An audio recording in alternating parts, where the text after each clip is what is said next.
अंगनवा जानू बैठतो लगनिया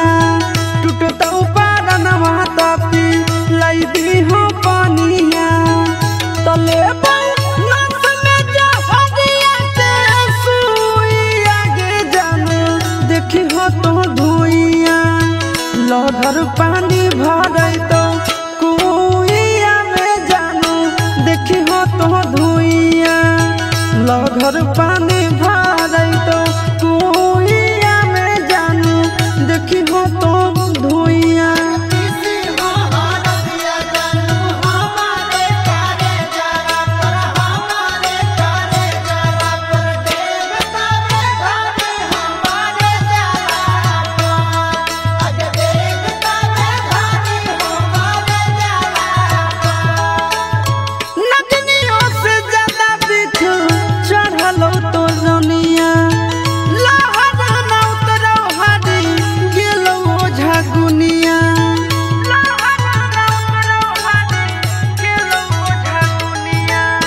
नगनियों से ज्यादा दिख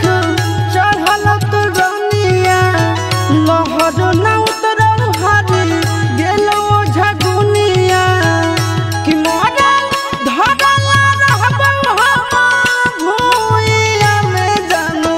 देखी हो तो धुइया लहर पानी भरई तो कुइया में जानू देखी हो तो धुइया लहर पानी